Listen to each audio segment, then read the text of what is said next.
In this session, you will learn to measure your club success with the Distinguished Club Program, augmented by a few additional considerations. When serving in the 3 elective district offices, Steve visited more than 40 clubs around Utah, Idaho, Oregon, Wyoming, and Nevada. This was before hybrid clubs. Visits meant in person. He's been a member of a club that died, a member of clubs that achieved President's Distinguished, and everything in between. He's coached a club back to health and been in a club that others coached back to health. Lots happens over 19 years as a Toastmaster. There is one handout Steve will distribute by chat at the end of the session. Please welcome Steve Piet. Woo! Woo! So unfortunately, I'll be sharing my screen here. And where is it? There it is. So let's talk about measuring success. When we're finished today, I want each person to understand the Distinguished Club Program. And as we go through, I mean, you can go off and read about the Distinguished Club Program. There's manuals and whatnot. The handout will give a link to it. I'm going to give you some lessons from the School of Hard Knocks, things that you won't find written down that I have found out typically the hard way. And therefore, hopefully you won't have to repeat my mistakes. We want to plan for success, and that involves the club success plan. That's how you capture what the club is planning to do. And Keith is going to give a talk on that in the next wave of breakout sessions. As you work through the year, you measure the club's success. And the Distinguished Club Program is the main way, not the only way, but the main way we try to do that.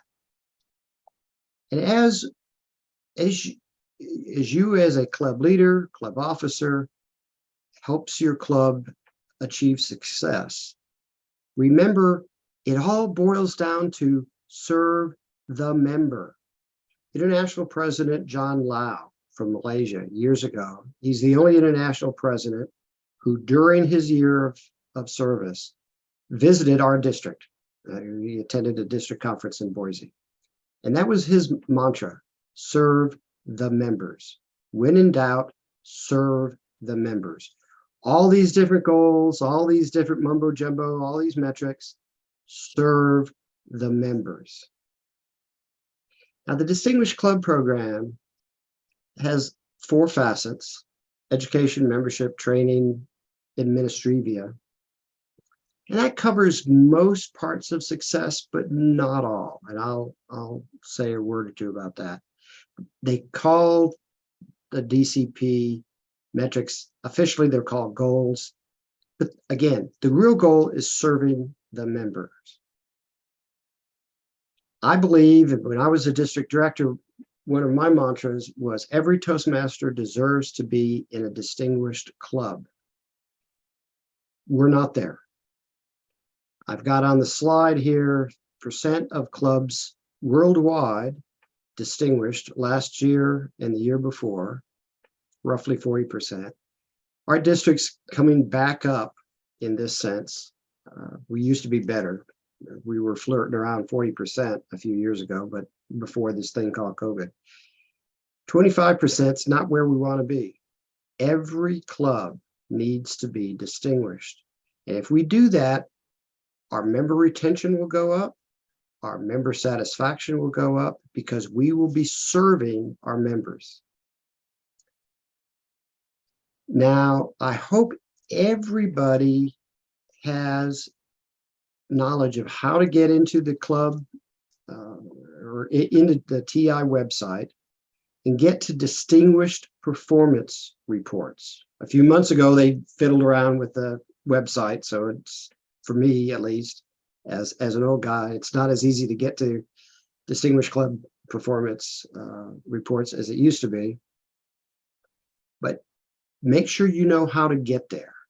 And you can do some searches if on the website if you aren't familiar. And as a club leader, go there maybe every month, next June, maybe every week, every day, if there are any questions. This is how you see how your club is doing. This particular image is from one of the clubs I'm in. It's at the prison, the Pocatello Women's Correctional Center. And that club, we are, or were, for the year that just ended, President's Distinguished. It's a prison club, and we got there anyway. And you see right up front here, where is the club? Region 1, District 15, Division B, Area 3. In this new year, it's moved to Area 2. The membership, the various goals, and then all the details. And that's what we'll walk through here in a minute. So make sure you know for your club or clubs how to get to this dashboard so that you can monitor how your club is doing. And if what you think the club is doing and has achieved isn't what the computer shows, deal with it. Don't wait till June 30th because headquarters gets completely backed up. So make sure what you think is happening and what TI thinks is happening actually match. Now, the Distinguished Club program has two main parts. The first is what they call the qualifying requirement. You can do everything else right, but if you don't make this requirement, you're not distinguished. The official way it's written down is 20 members, it's June 30th at the end of the year, or a net growth in 5 members that are new, dual, multiple clubs, or reinstated, again, at the end of the year. Now, this year that just finished, it wasn't 5, it was 3. The International Board dropped the criterion from 5 to 3, and there's no yet report. I've asked our current district leaders if the board's going to do this again, they haven't said it. So you have to increase in 5 or be at 20. Well, just to make sure that's crystal clear, here's what it means. If your club has, at the end of the year that just finished, 15 or more, you got to get to 20. If it's 9, you got to get to 14. If you start at 3, you got to get to 8. So it's +5 unless you're already in the regime you want to be at. Now, there's a little bit of a caution here. If you've got members of your club that were members in March of this calendar year, and they've been, shall we say, not very energetic in renewing for the current dues period. Therefore, they're not showing yet on what Toastmasters calls the base. Then if they renew tomorrow, the base will get reset. So they're not new because they were members in March. And so you can get yourself a little fooled along those lines. And I want to stress the main way, year in and year out, the clubs miss being distinguished is they miss this qualifying requirement. Quite often clubs get a fair number of the so-called goals, but they miss this requirement. So it's membership, membership, membership. Before I go any farther, do we have any questions or comments about this requirement? Because if you don't understand it, we want to clarify whatever's not clear. Debbie, is there anything in chat?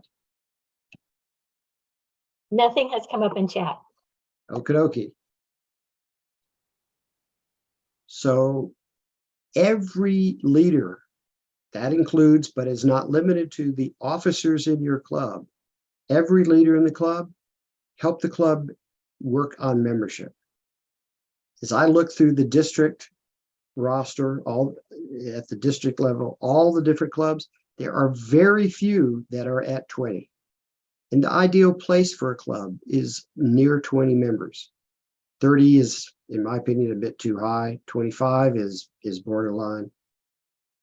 But the energy level in a club goes up so much as the membership increases. And that's what this requirement is really trying to do. Get the membership up, aim for 20 or a bit more. We do have one question, Steve. Shoot. Members transferring into your club from another club, do they count in this? That is correct. They do count. And actually, if someone, say next June, someone transfers from club A to club B, they will count in both clubs. If it would be quite weird, but if a bunch of people leave your club in June, they've paid for the April to September time period. If a bunch of people leave your club in June, they still count for you. And I guess this is to prevent a bunch of games being played. We also have a question. Please re-explain reinstate.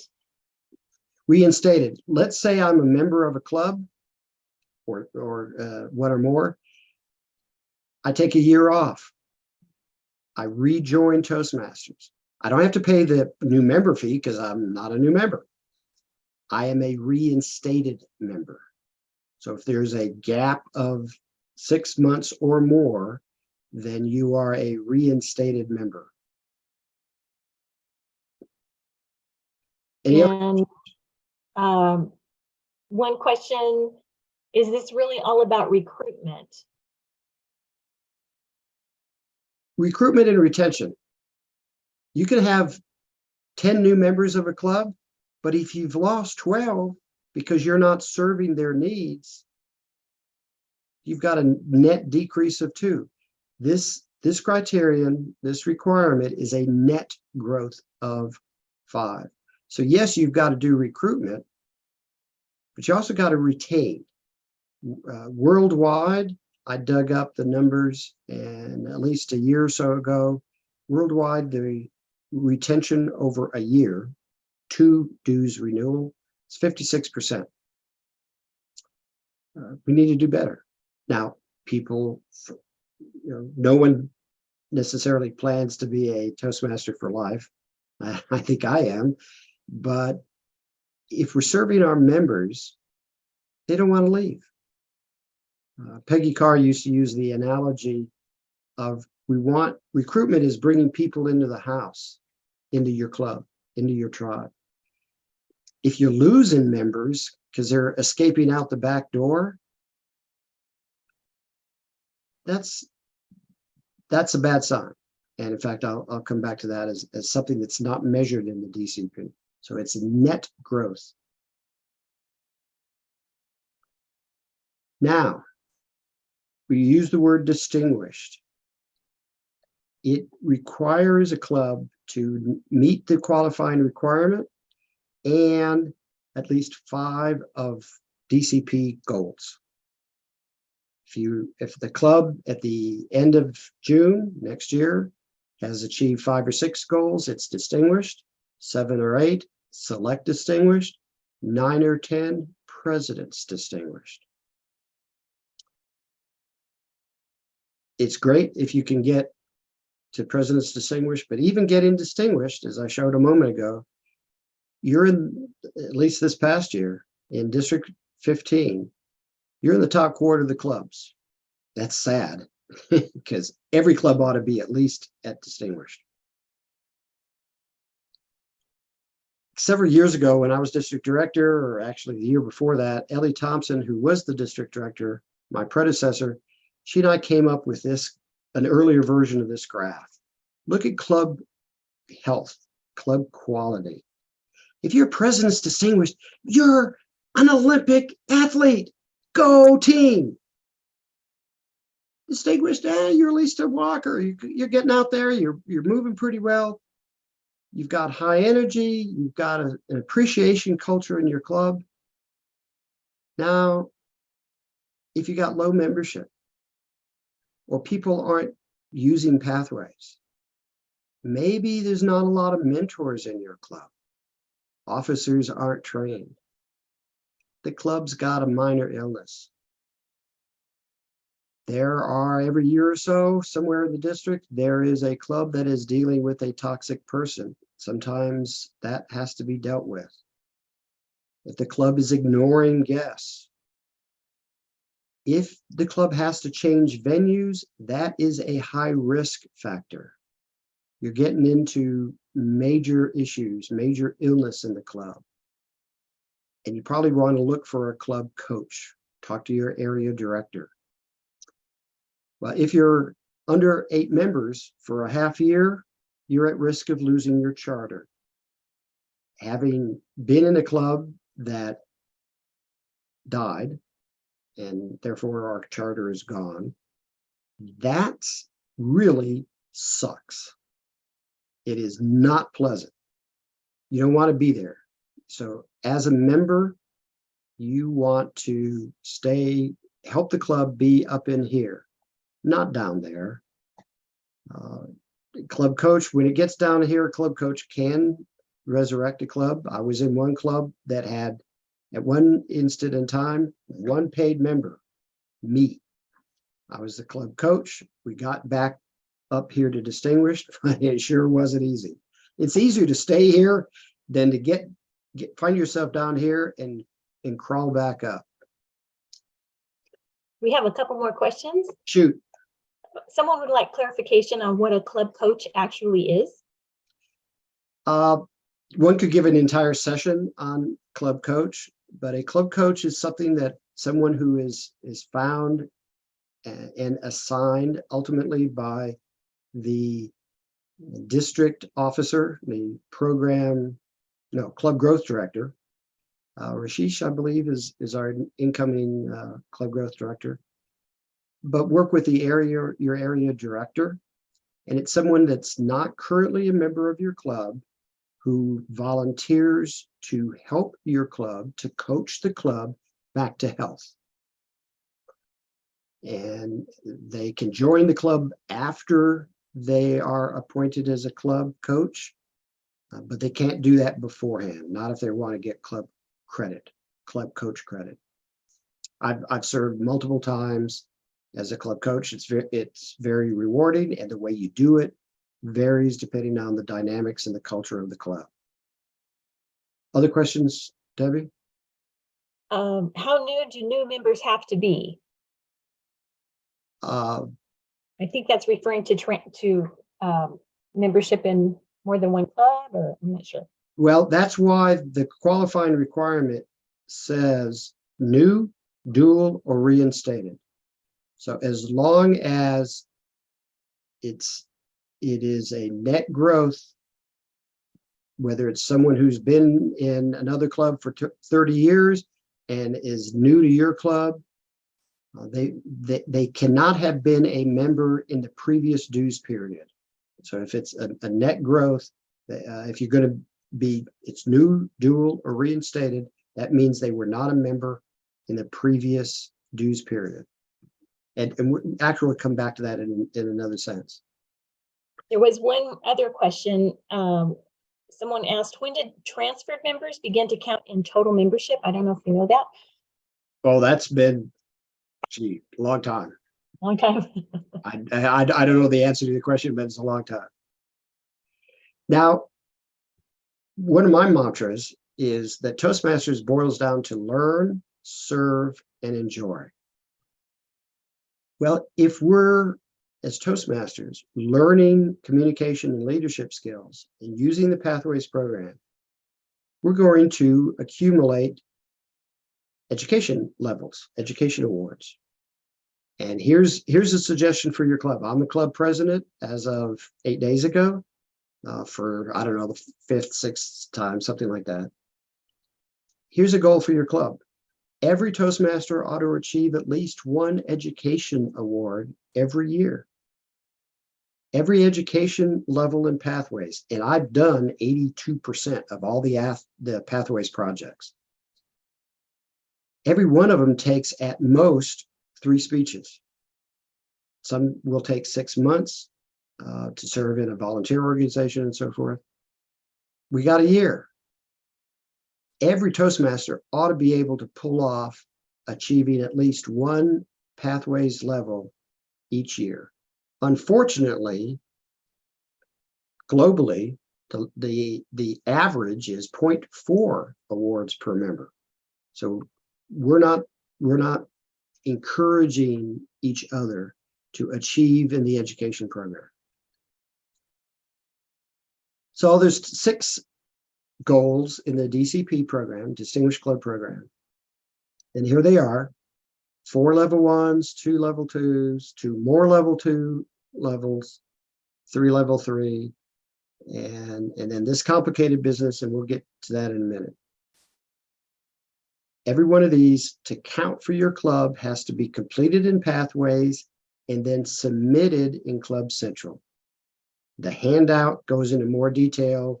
It's boring, but I try to walk through what that means. Now, there's a couple of caveats here.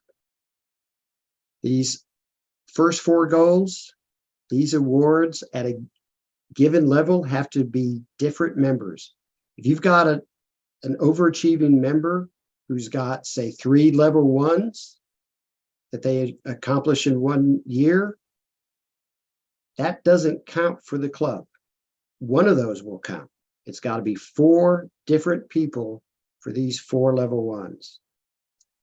These 2 goals where it's level 2, I learned the hard way that has to be 4 different people. Even though it's 2 different goals, it's got to be 4 different people. 2 different members here at goal 4, level 3. What they're trying to do here is to force the club, if you want to get recognized as distinguished, it's got to be more than 1 or 2 people in your club that's off earning awards. You've got to get the entire club working toward these goals. Now, a given single individual could have a level 1, a level 2, and a level 3, and those 3 different levels would count. But for each goal, you've got to have different members. Now, these last 2 goals,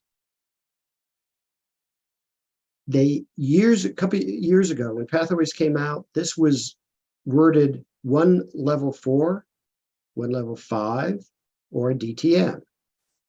The wording is different. It's level 4, path completion, or a DTM. Now, if you've completed path, you know that right now in the computer, to complete a path, you must complete level 5 and a special project called Reflect on Your Path.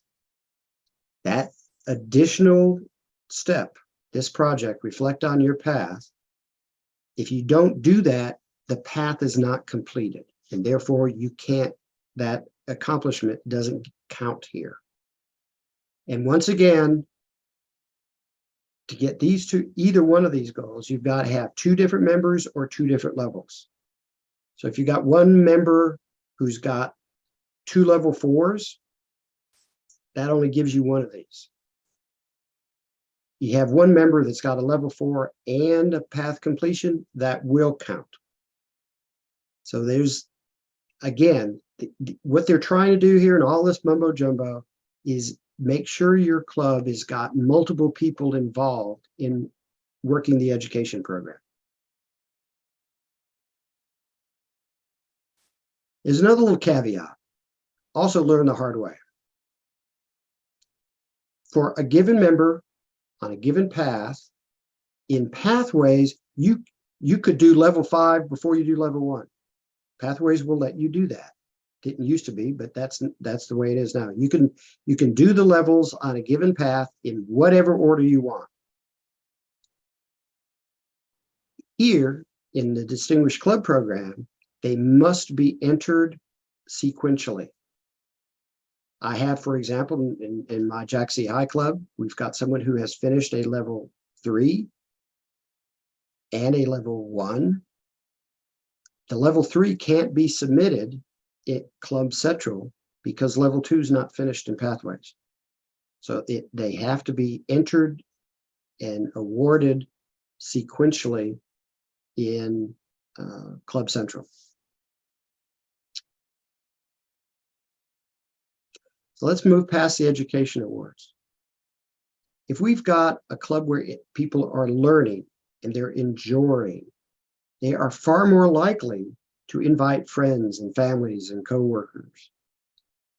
Year in, year out, surveys of new members worldwide is the #1 way that people find themselves in Toastmasters. Somebody invited them. Friend, family. Social media, great. Advertising, great. Notices at work, great. All of these are important. But the #1 way people get into Toastmasters is somebody invited them. Now, who's going to be more likely to invite somebody? A Toastmaster who's excited, they enjoy going to the meeting, they want to go to the meeting, they're learning something, they're using pathways, or someone who just kind of floats along. Which of those two members is going to be more likely to invite somebody?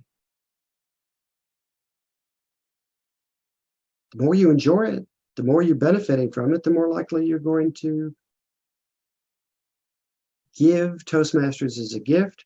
In other words, invite someone to join you. So goal 7 and 8.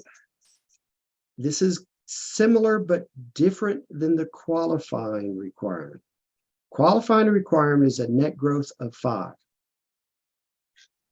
These two goals are new, dual, or reinstated members. It doesn't matter for these goals if someone joins, say they join tomorrow, and then don't renew. This is unfortunate. You've lost a member. They'd still count here. And I'll use the prison club that I mentioned earlier as an example. We work with work release ladies at the prison. They're typically not in the work release building all that long. So we have quite a few that join and then they get paroled. Well, this is one of the few times where it's happy. It's a happy accomplishment when someone's left the club, because when they're paroled, they're not a member of the club anymore. So we're happy if someone gets paroled. They count here. They won't count on the requirement, the qualifying requirement. So these are new members or dual members or reinstated members. They count here, and you'll see your numbers increase on the dashboard. Well, we got 10 goals. We've hit 8. We want our Toastmasters to learn, to enjoy, and they've got to serve. One of the ways they serve, we hope, is as a mentor. If you've been a Toastmaster for a year, you ought to be somebody's mentor. Personal opinion, but everybody deserves a mentor. And it can't be one person in the club mentoring everybody else. That doesn't work. Goals 9. Goal 9 is training. It's one of the reasons you're here today. We have 2 training periods, June to August, December and February.